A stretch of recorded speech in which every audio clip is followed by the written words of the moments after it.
بسم اللہ الرحمن الرحیم۔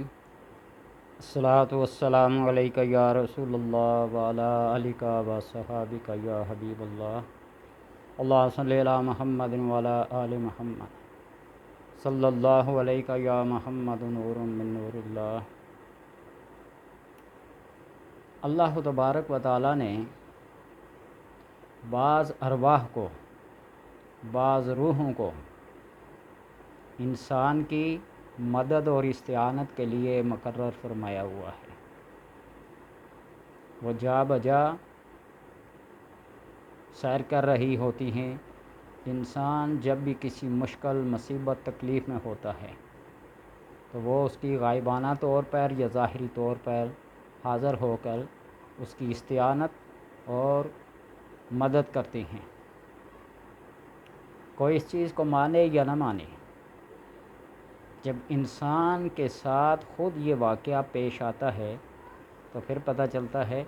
کہ اللہ تبارک و تعالی نے انسان کی آسانی کے لیے کیا کیا امور کو متعین کیا ہوا ہے۔ اگر کوئی شخص ارواح مقدسین مطیبین کے ساتھ ملاقات کرنا چاہتا ہو تو وہ اس عمل کو کرے اور پھر خود اپنی آنکھوں سے مشاہدہ کرے۔ فجر کی نماز کے بعد انسان سورہ یاسین، جس کو قرآن کا دل کہا جاتا ہے، اس کی 7 مبینیں ہیں، اس کو پڑھے اور اس طریقے سے پڑھے جو مختلف طریقے بتائے گئے ہیں، لیکن جس طریقے سے کوئی عمل آگے چلتا ہے، کسی بندے کو کسی سے فیض ملتا ہے تو وہ اس طریقے سے پڑھے تو انشاءاللہ تبارک و تعالی چند دنوں بعد، چند ہفتوں بعد، چند مہینوں بعد اس کو ایسے ایسے ارواح مطیبین سے، مقدسین سے ملاقات کا شرف حاصل ہوگا کہ وہ حیران اور پریشان ہوگا۔ سورہ یاسین بہت عرصے سے، جب سے ہوش سنبھالی ہے نا، تو اس کو پڑھنا شروع کیا ہے۔ آپ سورہ یاسین کو پڑھیں، اول آخر درود پاک پڑھیں، پہلی مبین پر پہنچ کر آپ سورہ اخلاص کو 3 بار پڑھیں اور پڑھنے کے بعد سبحان ذی الملک والملکوت، سبحان ذی العزت والعظمت والہیبۃ والقدرۃ والجبروت، سبحان الملک الحی الذی لا یموت ولا یموت، سبوح قدوس ربنا ورب الملائکۃ والروح۔ آپ اگر پوری نہ پڑھ سکے تو اتنا پڑھے، سبوح قدوس ربنا ورب الملائکۃ والروح، سبوح قدوس ربنا ورب الملائکۃ والروح۔ جتنے بار آپ سورہ اخلاص کو پڑھیں گے پہلی مبین کے بعد، اتنی دفعہ ہی اس دعا کو پڑھیں گے۔ درود پاک پڑھ کر آسمان کی طرف پھونک مار دیں، پھر دوسری مبین پڑھیں۔ دوسری مبین کے بعد آپ اس کو سورہ اخلاص کو اسی تعداد میں یا 5 یا 7 کی تعداد میں، یعنی طاق عدد میں پڑھ کے آپ پھونکتے جائیں گے۔ اور پہلے راؤنڈ میں کہتا ہوں کہ اگر آپ اس طرح کر لیں کہ ہر مبین کے بعد 3 مرتبہ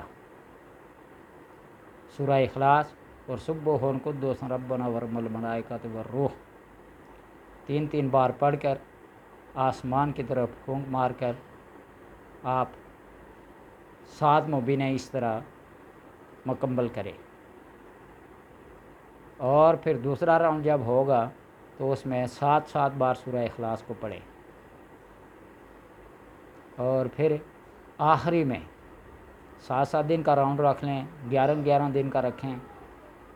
انشاءاللہ تبارک و تعالیٰ پہلے دور میں ہی یا دوسرے میں یا تیسرے میں ہر حالت میں کسی نہ کسی روح سے اللہ آپ کی ملاقات کرا دے گا۔ اور زیادہ تر میں آپ کو بتاؤں کہ حضرت خضر علیہ السلام جو عام انسان کو بھی چلتے پھرتے ملاقات کا شرف بخشتے ہیں اور پھر رہنمائی کرتے ہیں کہ فلاں جگہ فلاں بزرگ کے پاس تمہارا فیض ہے، جاؤ اور حاصل کرو، اور یہ بارہا مرتبہ ایسے ہوا ہے۔ تو اس لیے جب پہلی دفعہ، دوسری دفعہ، تیسری دفعہ خضر علیہ السلام سے ملاقات ہوتی ہے تو اس وقت تو کوئی اتنے ذہن میں ہوتا نہیں ہے کہ مجھ سے بھی ملاقات ہوتی ہے۔ ان کے جانے کے بعد پتہ چلتا ہے کہ ہاں یہ تو خضر تھے، آنے واحد میں نظروں سے غائب ہو جاتے ہیں۔ اللہ تبارک و تعالیٰ کے فضل سے 2 سے 3 بار میری ملاقات ہوئی ہے، اور پہلی دفعہ تو بہت ہی شاندار اور آنکھوں دیکھا ایک کرامت سمجھ لیں یا معجزہ سمجھ لیں کہ چند گھنٹوں کے بعد رونما ہوا تھا۔ تو اس لیے جو وہ ہدایت فرماتے ہیں اس پہ عمل کیا جائے تو اللہ تبارک و تعالیٰ کے کرم سے انسان نیکی کی راہ پہ آ جاتا ہے، اس روحانیت کی لائن پہ آ جاتا ہے، اور وہ کشف صدر، کشف القلوب اور کشف القبور کا علم حاصل کر لیتا ہے۔ اللہ تبارک و تعالیٰ کی کلام ہے، اور ویسے ہی سورہ یاسین کو اگر آپ باقاعدگی سے پڑھتے ہیں، رزق، روزی، گھر بار، مال و اولاد میں خیر و برکت ہوتی ہے اور بیماریوں سے شفا ملتی ہے۔ اس کو ہر بندہ، ہر گھر اس کی تلاوت سے خالی نہیں رہنا چاہیے۔ اس کے جو کشف و کرامات ہیں، جو برکات ہیں، وہ بیان سے باہر ہیں۔ اگر ارواح مقدسین سے ملاقات کرنا چاہتے ہیں تو جو طریقہ بتایا، فجر کی نماز کے بعد سورہ یاسین کو پڑھیں، پہلی مبین پہ سورہ اخلاص کو 3 بار، اور سبح قدوس ربنا ورب الملائکۃ والروح اس کو 3 بار پڑھ کر آپ آخر پہ درود پاک پڑھ کر ارواح مقدسین کو اس کا ثواب پہنچا دیں تو انشاءاللہ تبارک و تعالی پہلے 7 دن، دوسرے 7 دن، تو آخری 7 دن میں لازماً ہر ایک کو کسی نہ کسی ارواح سے، روح سے اللہ ملاقات کرا دیتا ہے۔